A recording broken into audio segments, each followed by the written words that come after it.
Bismillahirrahmanirrahim. Assalamualaikum warahmatullahi wabarakatuh. Perkenalkan, nama saya Nurliani. Saya akan menjelaskan materi tentang moderasi beragama. Yang pertama ada pengertian moderasi beragama. Kata moderasi berasal dari bahasa Latin atau moderatio yang artinya sedang atau tidak berlebihan dan tidak kekurangan. Kata itu juga berarti pengendalian diri dari sikap memiliki kelebihan dan kekurangan. Kamus Besar Bahasa Indonesia atau KBBI memiliki dua arti kata moderasi. Yang pertama mengurangi kekerasan dan menghindari hal-hal yang ekstrim. Ketika dikatakan orang ini bersikap moderat, frase ini berarti orang itu bersikap wajar, biasa-biasa saja dan tidak ekstrim. Kementerian Agama juga mendefinisikan moderasi beragama melalui buku yang ditulisnya berjudul Moderasi Beragama. Berarti kepercayaan diri pada substansi atau esensi ajaran agama yang dianutnya. Di samping tetap membagikan kebenaran tentang interpretasi agamanya. Dengan kata lain, moderasi beragama menunjukkan adanya penerimaan, keterbukaan, dan sinergi dari kelompok agama yang berbeda-beda.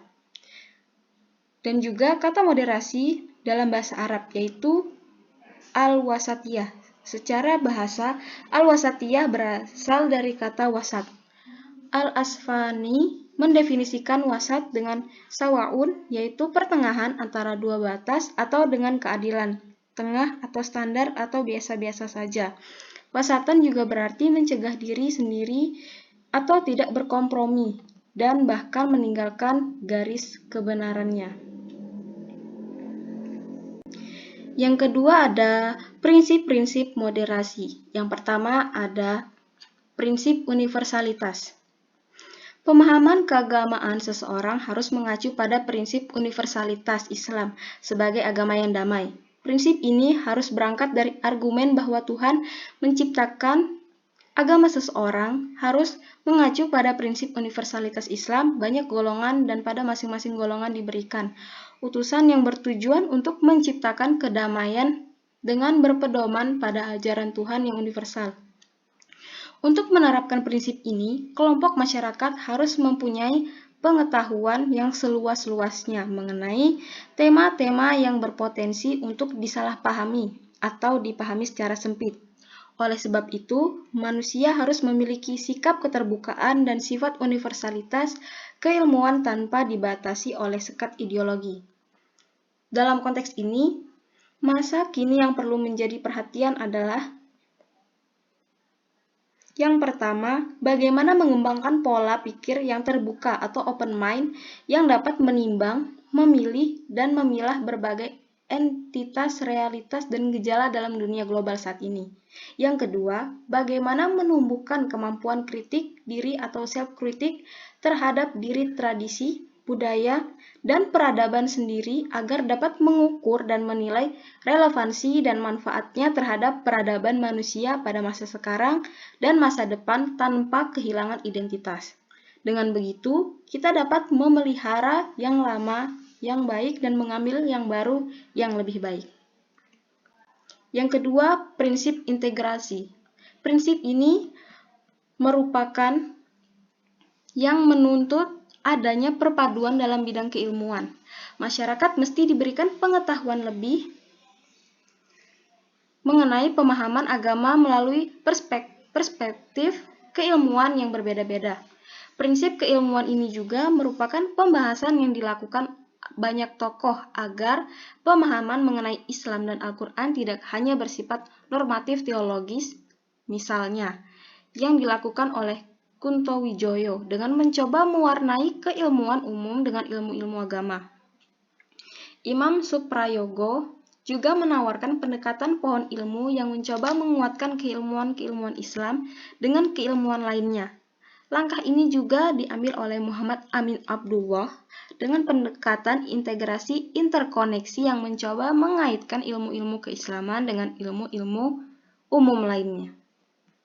Yang ketiga ada prinsip multikulturalisme. Multikulturalisme berasal dari kata multi atau plural dalam kultur tentang budaya. Kulturalisme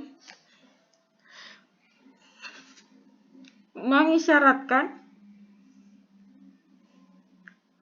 pengakuan terhadap realitas keagamaan kultural, yang berarti mencakup baik keberagaman tradisional seperti keberagaman suku, ras ataupun agama, maupun keberagaman bentuk-bentuk kehidupan atau subkultur yang terus bermunculan di setiap tahap sejarah kehidupan masyarakat. Mengapa penting belajar moderasi beragama? Yang pertama adalah salah satu esensi kehadiran agama adalah untuk menjaga martabat manusia sebagai makhluk mulia ciptaan Tuhan, termasuk menjaga untuk tidak menghilangkan nyawanya. Itu mengapa setiap agama selalu membawa misi damai dan keselamatan. Untuk mencapai itu, agama selalu menghadirkan ajaran tentang keseimbangan dalam berbagai aspek kehidupan. Agama juga mengajarkan bahwa menjaga nyawa manusia harus menjadi prioritas.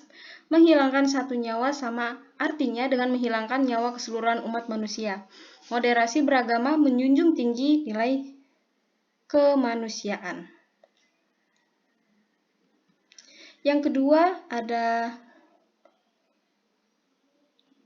ribuan tahun setelah agama lahir, manusia semakin bertambah dan beragam. Bersuku-suku, berbangsa-bangsa, beraneka warna kulit, tersebar di berbagai negeri dan wilayah.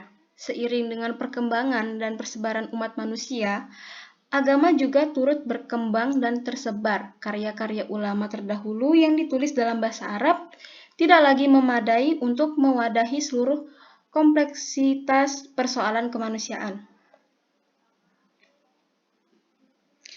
Teks-teks agama pun mengalami multitafsir. Kebenaran menjadi beranak pinak. Sebagian pemeluk agama tidak lagi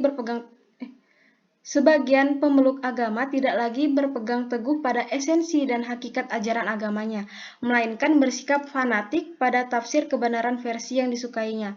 Terkadang, tafsir yang sesuai dengan kepentingan politiknya, maka konflik pun tak terelakkan. Kompleksitas kehidupan manusia dan agama seperti itu terjadi di berbagai belahan dunia. Tidak saja di Indonesia dan Asia, melainkan juga di berbagai belahan dunia lainnya.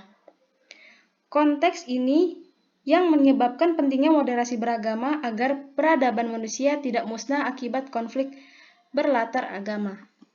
Yang ketiga ada, khusus dalam konteks Indonesia, moderasi beragama diperlukan sebagai strategi kebudayaan kita dalam merawat keindonesiaan. Sebagai bangsa yang sangat heterogen, sejak awal para pendiri bangsa sudah berhasil mewariskan satu bentuk kesepakatan dalam berbangsa dan bernegara, yakni Pancasila dalam Negara Kesatuan Republik Indonesia yang telah nyata berhasil menyatukan semua kompleks agama, etnis, bahasa, dan budaya. Indonesia disepakati bukan negara agama, tapi juga tidak memisahkan agama dari kehidupan sehari-hari warganya. Nilai-nilai agama dijaga, dipadukan dengan nilai-nilai kearifan dan adat istiadat lokal. Beberapa hukum agama dilembagakan oleh negara, ritual agama, dan budaya berkelindang dengan rukun dan damai. Mungkin itu saja materi yang dapat saya sampaikan. Kurang dan lebihnya saya mohon maaf. Sekian dari saya. Assalamualaikum warahmatullahi wabarakatuh.